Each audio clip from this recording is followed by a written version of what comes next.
اعوذ باللہ من الشیطان الرجیم بسم اللہ الرحمن الرحیم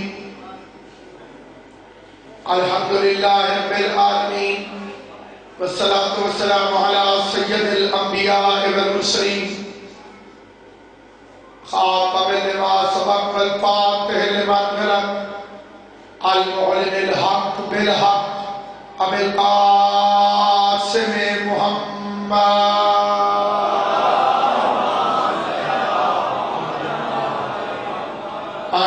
الطيبين الطاهرين المعصومين المنتجبين المظلومين الذين أذهب الله عنهم الرجس وطهرهم تطهيرا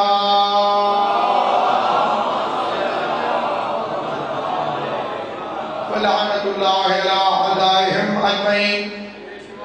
أما بعد قال أبو الحسن علي بن موسى الرضا وَأَنَا مِن شُرُوطِهَا مل کے صلوات پڑھنے محمد و اہل بیت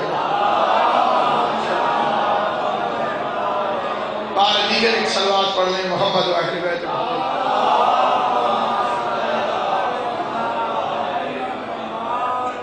پروردگار عالم مخلوق عالمیان کی عزت اور عظمت سچ میں سادات و عظام کی اس کو خلوص محنت کو اپنی بارگاہ میں شرف قبولیت عطا فرمائے.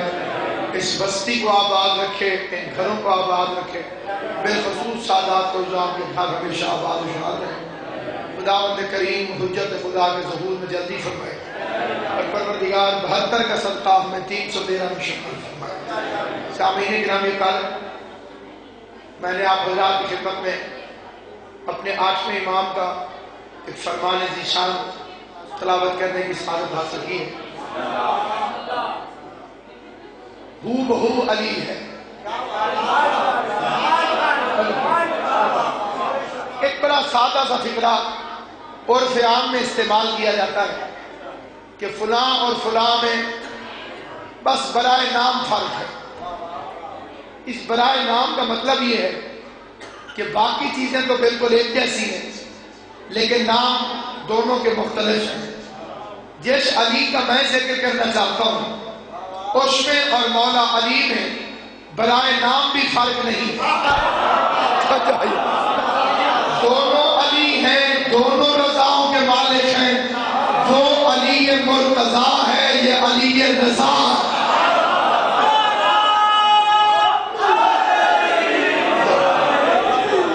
اور الحمدللہ سامعین گرامی قدر، یہ وہ امام ہے جو سلطان عرب والعجم، اس سے پہلے اور ان کے بعد ہمارے جتنے ائمہ آئے، پہلے تو ایک بات ذہن میں رکھنی چاہیے کہ ہمارا سب انبیاء پر ایمان ہے. ان میں حضور علیہ السلام ہمارے ماں باپ قربان آقا پر، ہماری اولادیں قربان، ہماری زندگیاں قربان آمنہ کے جان پر. خدا ان بغیرتوں کو عبرتناک انجام سے دوچار کرے جنہوں نے اتنے کریم نبی کی شان میں گستاخی کی، ابھی کی ہو یا کبھی کی ہو. کیونکہ مذہب اہل بیت میں پیغمبر کے گستاخ کی کوئی گنجائش نہیں ہے. اس لیے سامعین گرامی قدر، یہ جس امام کا ذکر کر رہا ہوں، بالخصوص جو میرے اہل سنت بھائی اگر یاد نہیں ہے، یہ جہاں بھی سن رہے ہیں، مشہور زمانہ واقعہ ہے کہ ایک شخص کہتا ہے کہ میں نے مدینے میں خواب دیکھا کہ مسجد نبوی میں ایک ستون کی ٹیک لگا کر آقا دو جہاں تشریف فرما ہے. سرکار نے یمنی چادر اوڑھ رکھی ہے اور آپ کی زلفوں سے پسینے کے قطرے گر رہے ہیں اور حضور کے پاس کھجوروں کا ایک طبق ہے. مجھے حضور نے بلایا، میں آقا کے پاس گیا. نبی کریم نے اپنی مٹھی میں کچھ کھجوریں اٹھائی اور وہ کھجوریں میری جھولی میں ڈالی. میں نے گنی تو ان کی تعداد 17 تھی. وہ کہتے ہیں میں بڑا حیران تھا، مجھے یہ خواب کیوں آیا. آقا کی زیارت ہوئی، کھجوریں دی آقا نے اور 18 کھجوریں دی. کہتے اسی فکر میں مسجد نبوی کے سامنے سے گزرا اپنی ناؤں سے اسی ستون کو دیکھا، دل میں ارادہ یہ تھا کہ جہاں خواب میں زیارت کی ہے اس ستون کو دیکھوں۔ کہتا میں دیکھ کے حیران رہ گیا کہ جن کپڑوں میں رات رسول نظر آئے تھے انہی کپڑوں میں علی رضا اسی ستون کے ساتھ سلامت رہو آباد، اسی لباس سے فاخرانہ میں، اسی یمنی چادر کے اندر حضرت امام علی رضا علیہ السلام تشریف فرما ہے۔ کہتے میں حیرانی سے آگے بڑھا، جب امام نے اسی طرح اشارے سے بلایا جیسے خواب میں نبی کریم نے بلایا تھا۔ جب میں قریب گیا تو امام کے پاس کھجوروں کا طبق پڑا تھا۔ امام رضا علیہ السلام نے کھجوروں کی مٹھی اٹھائی، میری جھولی میں ڈالی، میں نے گنی تو کھجوریں 18 تھی۔ میں نے ایسے کہہ دیا مولا ایک اور دے دے، فرمایا نانا نے 19 دی ہوتی تو میں بھی 19 دے۔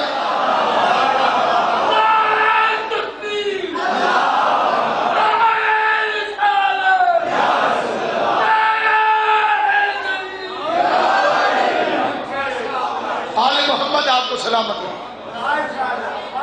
سامعین گرامی قدر، اس لیے میرے باپ امام حضرت علی علیہ السلام نے فرمایا کہ اولنا محمد وآخرنا محمد وأوسطنا محمد وكلنا محمد۔ صاحبان عرفان تشریف فرمائے، اس لیے یہ فکرہ کرنا چاہتا، اس کے ترجمے میں ایک دھاندلی کی جاتی ہے۔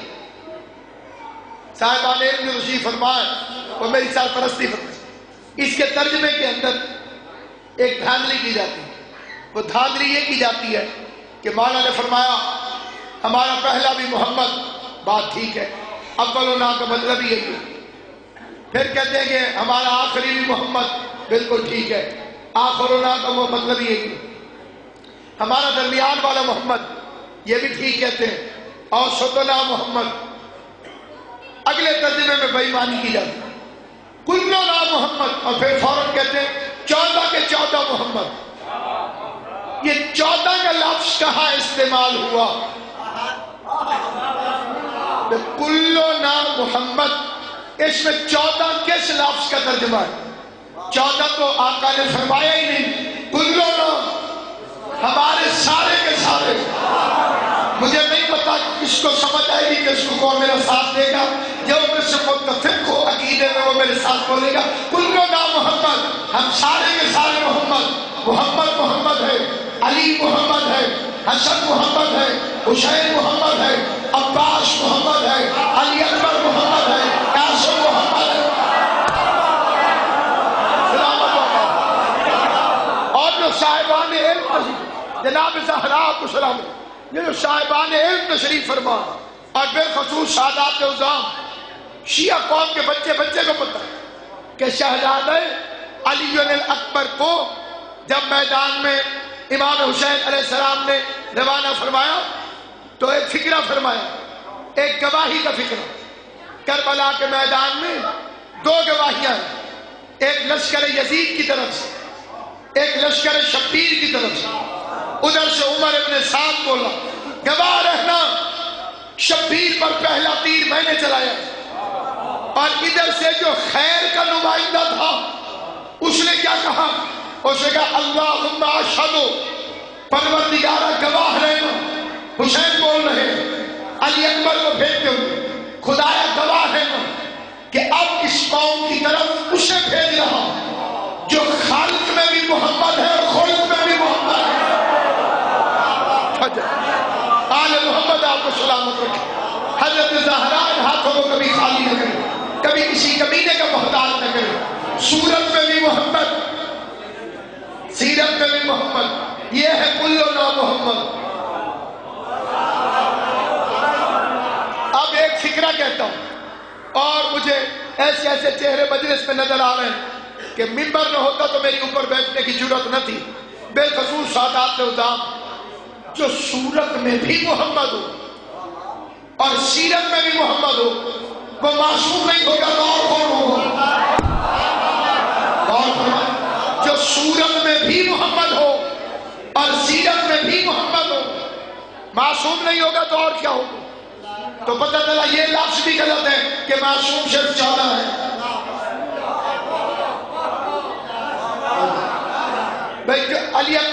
امام حسین نے فرمایا صورت میں بھی محمد، سیرت میں بھی محمد، تو جس کا کردار مصطفیٰ والا ہو وہ گناہوں سے پاک ہوگا کہ نہیں؟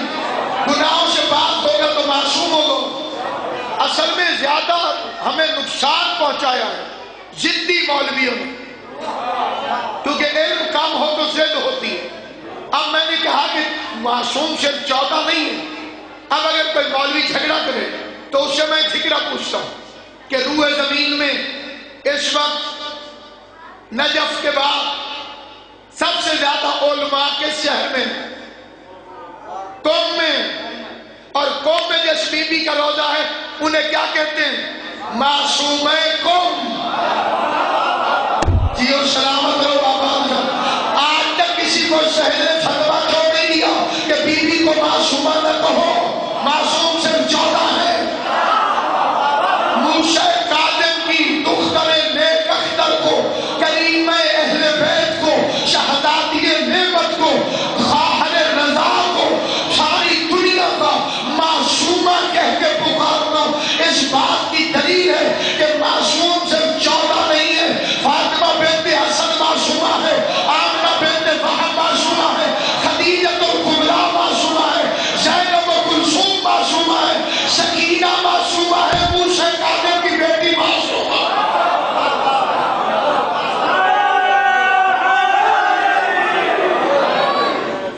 اور اسی لیے سامعین کرام، اگر ہو سکتا ہے کہ میرے ان فکروں سے کسی بھی زمانے میں کسی بھی مقام پر کوئی شیعہ اختلاف کرے، میرے اہل سنت بھائی اختلاف نہیں کریں۔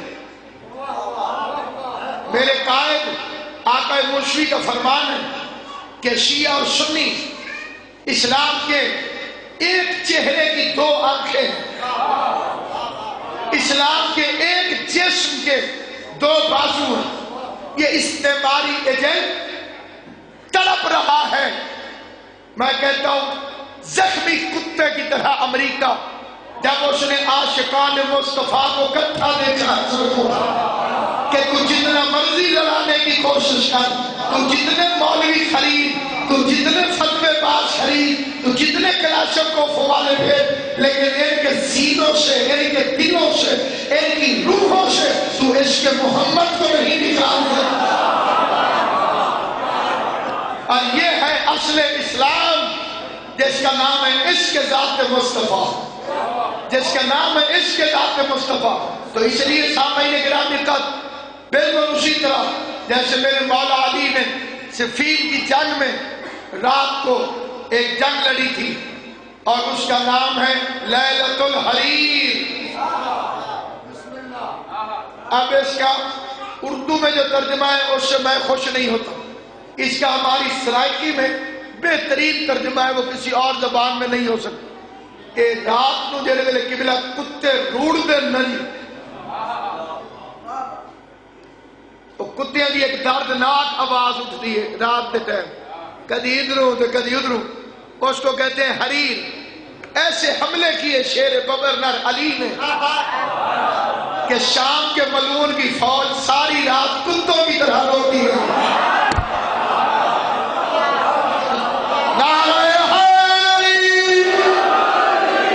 آل محمد آپ السلام۔ اس لیے سامعین گرامی قدر جو میرے اہل سنت بھائی ہیں انہیں ابھی میں دلیل دوں گا اور وہ فوراً مان جائیں گے کہ کلنا محمد، کیونکہ ان کے امام نے حضرت احمد رضا خان بریلوی نے اپنی نعت میں آقا دو جہان سے کہا کہ تیری نسل پاک میں ہے بچہ بچہ نور کا، تیری نسل پاک میں ہے بچہ بچہ نور کا، تو ہے اہل نور تیرا سب گھرانہ نور۔ جیسے کلو نا محمد کو مان لیا اسے آج کے سید کی عزت کا پتہ چلے گا۔ قرآن 1400 سال پہلے کہو تب بھی قرآن ہے، 1400 سال بعد لکھا جائے تب بھی قرآن۔ یہ عظمت سادات کے دشمن، یہ منکران ولایت علی، یہ دشمنان عزاداری، ان کا پہلا حملہ اسی پر ہے کہ جی سادات کے کردار دیکھیں، تو اللہ تو نہیں، تو یوم حشر کا منصف تو نہیں کہ تو لوگوں کے کرداروں کا فیصلہ کرے. تو نسبت کو دیکھ، نسبت کیا ہے؟ روٹی کا ٹکڑا مٹی پہ پڑا ہو صاف کر کے چوم دے کیوں ہو؟ توجہ ہے ابھی؟ میں کہ روٹی کا ٹکڑا زمین پر پڑا ہو جو اٹھا کے صاف کرتے چوم کے اونچی جگہ رکھتے. افسوس دنیا کو رزق کی عزت سمجھ میں آئی، رزق بانٹنے والے خاندان کی عزت سمجھ میں آئی.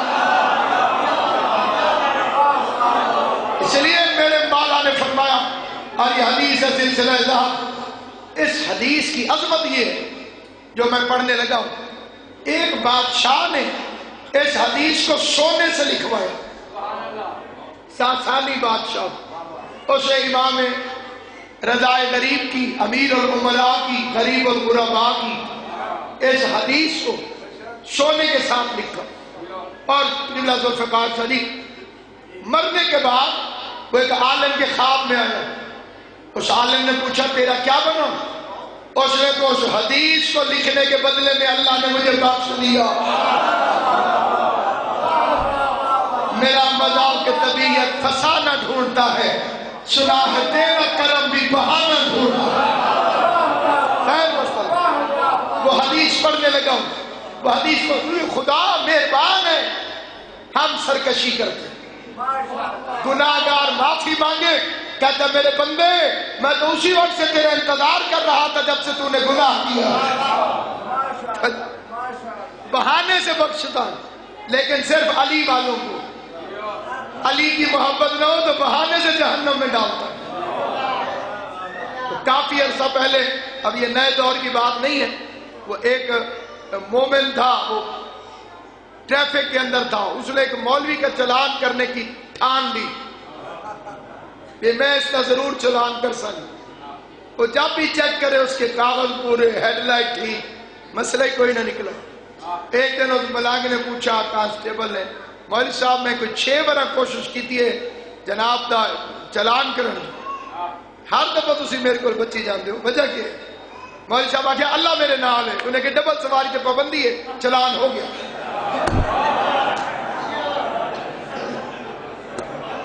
کچھ بندے بڑے خاموش، میں آکھے ذرا ہلسو جلسو چھوڑ دیا کہ میں اگا آسانی نال پڑھ سکتا.